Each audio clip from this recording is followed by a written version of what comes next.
तो hello everyone, कैसे हो आप सब। मैं कृष्ण कुमार अपना इस यूट्यूब चैनल में आपका स्वागत करता हूं। तो अभी हमारे पास जो आज income tax BCom pass course chapter start करवाने वाले हैं वो है 26 advance payment of tax. Okay, तो सबसे पहले आपको पता होना चाहिए कि what is the meaning of advance payment of tax. Advance payment of tax होता क्या है। तो सबसे पहले देखो, एडवांस पेमेंट नाम से पता लग रहा है, अगर एक एसएससी कोई भी है अपनी इनकम का टैक्स एडवांस में पे कर दे तो उसे कहता है एडवांस पेमेंट ऑफ टैक्स। तो आपको ये पता होना चाहिए कि एडवांस का मतलब क्या होता है, किस ईयर में। यानी कि वैसे हमारे पास जनरली कब टैक्स पे किया जाता है, प्रीवियस ईयर से नेक्स्ट ईयर, यानी कि असेसमेंट ईयर में।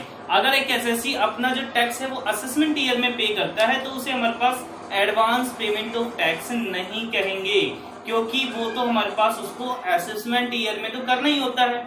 अगर कोई एसएससी अपनी जो टैक्स है, अपनी टोटल इनकम पे जो भी टैक्स है वो उसी असेसमेंट ईयर में पे कर दे तो उसे हमारे पास क्या कहते हैं, advance payment of tax.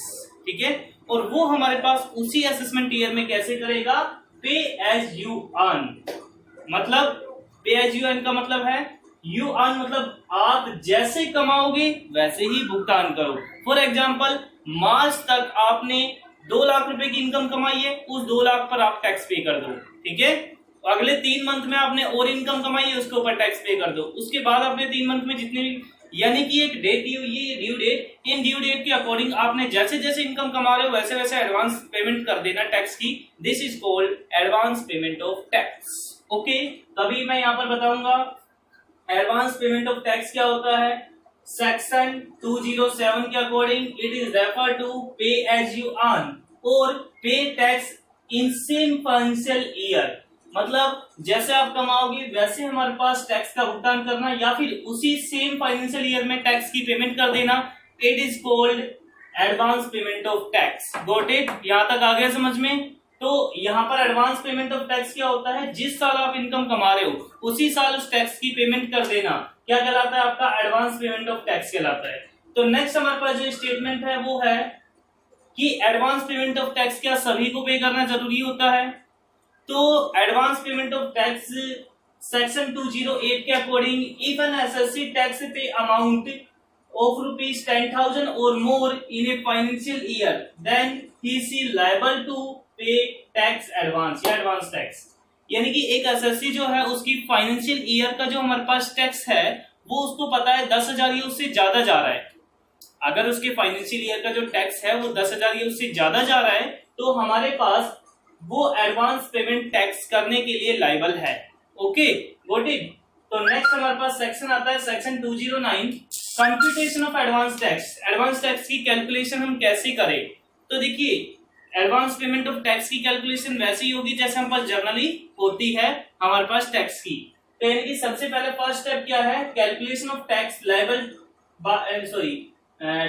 Calculation of tax liability by an SSC. एक एसएससी जो होता है करदाता, उसके द्वारा उसकी टैक्स लायबिलिटी हमारे पास निकाली जाएगी, उसकी कैलकुलेशन होगी। उसके बाद if agriculture income more than ₹5,000 in financial year then calculation of tax liabilities on aggregate income. यानी कि हमारे पास अगर उसकी एग्रीकल्चर इनकम 5,000 से मोर देन है तो जो टैक्स है वो एग्रीगेट इनकम पे निकाला जाता है। ओके, थर्ड स्टेप क्या है, calculation of tax liabilities by ITO, यानी कि इनकम टैक्स ऑफिसर। ठीक है, तो यानी कि नेक्स्ट स्टेप है, पहला स्टेप था एसएससी ने खुद हमारे पास क्या किया है, टैक्स लायबिलिटी निकाली है अपनी टोटल इनकम पर। दूसरा स्टेप क्या है हमारे पास, एग्रीकल्चर इनकम जो है अगर वो 5,000 से ज्यादा है तो उसको ऐड करके एग्रीगेट इनकम के ऊपर आप टैक्स लायबिलिटीज निकालिए। अगर 5,000 से कम है तो सिर्फ हम पास उस 5,000 को छोड़ दो, 5,000 तक एग्रीकल्चर इनकम एग्जम्प्ट होती है। ठीक है, तो उससे ज्यादा है तो भी हमारे पास बाद में डिडक्शन मिल जाती है, मगर 5,000 से ज्यादा है तो पहले उसको टोटल इनकम में ऐड करके एग्रीगेट इनकम आती है उसके ऊपर टैक्स निकाला जाता है। अगर हमारे पास 5,000 से कम है तो सिर्फ टोटल इनकम पे निकालिए, एग्रीगेट निकालने की जरूरत नहीं है। थर्ड स्टेप आता है टैक्स लायबिलिटीज बाय आईटीओ, यानी कि आईटीओ मतलब इनकम टैक्स ऑफिसर जो होता है उसके द्वारा हमारे पास, इनकम टैक्स ऑफिसर के द्वारा हमारे पास टैक्स लायबिलिटी की कैलकुलेशन की जाती है, कैलकुलेशन की जाती है। ठीक है, तो ये 3 स्टेप्स हमारे पास है जिससे एडवांस टैक्स की हमारे पास कैलकुलेशन की जाती है। अब ये जो पॉइंट नंबर 3 था, इनकम टैक्स ऑफिसर हमारे पास ये हमारे पास ऑर्डर भी दे सकता है कि आप एडवांस पेमेंट ऑफ टैक्स करो इस साल एक एसएससी को, मगर ये कब देगा? अगर उसको ये लग रहा है कि पिछले साल की जो उसकी टोटल इनकम थी इस साल उससे ज्यादा टोटल इनकम वो अर्न कर रहा है, तो एडवांस पेमेंट ऑफ टैक्स करने के लिए हमारे पास ऑर्डर दे सकता है। फॉर एग्जाम्पल किसी प्रीवियस ईयर में 2018-19 में एक एसएससी है, उसकी टोटल इनकम 5,50,000 रुपए है, ठीक है, और उसने टोटल टैक्स पे किया था लगभग 12-13,000 रुपए, ठीक है। तो हमारे पास नेक्स्ट ईयर जब उसकी आईटीआर आई, इनकम टैक्स रिटर्न, तो उसमें देखा उसने टोटल इनकम दिखा रखी 6 लाख रुपए, तो इनकम टैक्स ऑफिसर उसकी टैक्स की कैलकुलेशन करने से पहले ही उसको एडवांस पेमेंट ऑफ टैक्स करने के लिए कह सकता है, क्योंकि उसे पता है कि लगभग उसकी पिछले साल के बराबर ही लगभग आएगी। सो हमारे पास income tax officer tax liability करने से पहले भी हमारे पास उनको ऑर्डर दे सकते हैं अगर उनकी जो टोटल इनकम है वो लास्ट ईयर की अकॉर्डिंग यानी कि प्रीवियस ईयर के अकॉर्डिंग हमारे पास इससे ज्यादा है। नेक्स्ट आता है कि एडवांस पेमेंट ऑफ टैक्स है, उसकी ड्यू डेट कब होती है और कितना परसेंट हमें एडवांस पेमेंट ऑफ टैक्स करना होता है। तो सबसे पहले हमारे पास आएगा बिफोर और अप टू 15 जून। हमारे पास 31 मार्च तक फाइनेंशियल ईयर कंप्लीट होने के बाद 15 जून या उससे पहले हमारे पास जो भी हमारे पास टैक्स है उसका 15% तक एडवांस पेमेंट ऑफ टैक्स के रूप में देना होता है। ओके, फिर इसके बाद आता है बिफोर और अप टू 15 सितंबर यानी कि 15 सितंबर या उससे पहले, ठीक है। तो यहाँ पर 30% हमारे पास टैक्स देना पड़ता है, यानी कि टोटल टैक्स मान लीजिए आपका 10,000 है तो 15% यानी कि 1500 आप तब दे दो, 3,000 रुपए तब दे दो। टोटल यहाँ 45%, टोटल मतलब ऊपर और नीचे दोनों का टोटल हमारे पास हो जाएगा 15 और 30 45% तक टैक्स दोगे, ठीक है। फिर हमारे पास है 15 दिसंबर या उससे पहले, ठीक है, आप एडवांस पेमेंट ऑफ टैक्स करोगे 30% यानी कि टोटल यहाँ पर 7500 हो जाएगा। अगली बार 10,000 का 30% दोबारा 3,000 दे दोगे टैक्स, ठीक है। और बचा कितना आपका 1500 3,000 3,000 यानी कि 3 3 6 और 1500 7500 रुपए टैक्स आप एडवांस में दे चुके हैं। आपका बच गया सिर्फ एडवांस पेमेंट ऑफ टैक्स 2500 रुपए। तो आप बिफोर और अप टू 15 मार्च तक आप 25% यानी कि 100% हमारे पास total advance payment of tax pay कर दीजिए। ओके, तो यहाँ तक आपने सीखा है कि एडवांस पेमेंट ऑफ टैक्स क्या होता है, computation of advance payment of tax कैसे की जाती है, और ड्यू डेट और कितना परसेंट हमारे पास एडवांस टैक्स देना पड़ता है। तो यहाँ तक एक बार आप राइट डाउन करो। ओके,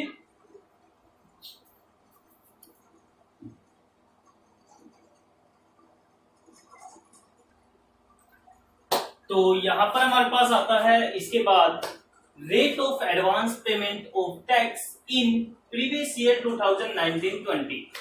अगर आप 2019-20 प्रीवियस ईयर के लिए एडवांस पेमेंट ऑफ टैक्स करोगे तो क्या रेट होगी? फाइनेंशियल इसका ईयर जो होगा असेसमेंट ईयर हमारे पास जो होगा वो होगा 2021, 20 एंड 21। ओके, तो यहाँ पर वही सेम है। आप टैक्स कैसे निकालोगे? इंडिविजुअल के लिए टैक्स 2,50,000 पर नील, अगले 2,50,000 पर 5% एंड नेक्स्ट हमारे पास 5 लाख पर 20%। ओके, अगर आपकी जो इनकम है वो 2.5 लाख और 5 लाख इनकी 10 लाख हो गए, 10 लाख से भी ज्यादा है तो टैक्स ऑन रिमेनिंग इनकम पर आपका 30% टैक्स, ठीक है। सीनियर सिटीजन होता है जिसकी एज हमारे पास क्या होती है, age about 60 year but less 80 year. जिसकी एज 60 से 80 साल के बीच में है वो सीनियर सिटीजन है। उसकी 3 लाख रुपए पर इनकम जो है उसके ऊपर टैक्स नील होगा।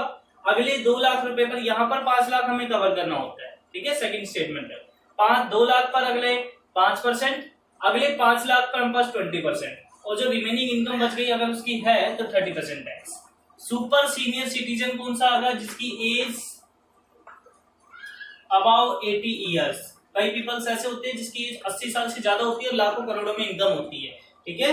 तो ये सेलिब्रिटी ज्यादा होती है, तो इनकी अगर हमारे पास इनकम पहली जो 5 लाख होती है उसके ऊपर नील, नेक्स्ट हमारे पास जो 5 लाख है उसके ऊपर 20% से टैक्स कटेगा और जो रिमेनिंग बैलेंस हमारे पास है उसके ऊपर 30%, ठीक है। आपको इसके बाद एक रिबेट मिलेगी under section 87A up to 12,500 रुपए। ये आपका प्रीवियस ईयर 2019-20 के लिए है, ठीक है।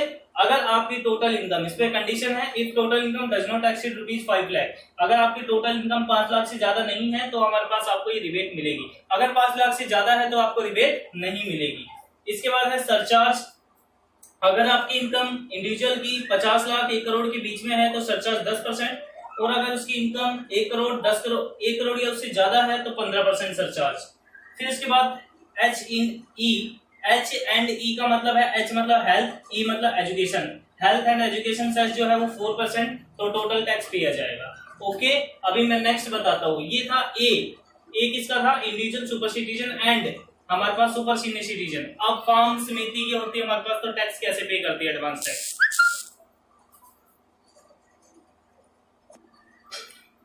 तो यहाँ पर हमारे पास इंडिविजुअल का जो एडवांस पेमेंट ऑफ टैक्स था वो मैं आपको बता चुका हूं, और इसके बाद हमारे पास आता है कॉर्पोरेट सोसाइटी को एडवांस पेमेंट ऑफ टैक्स कैसे देना पड़ता है।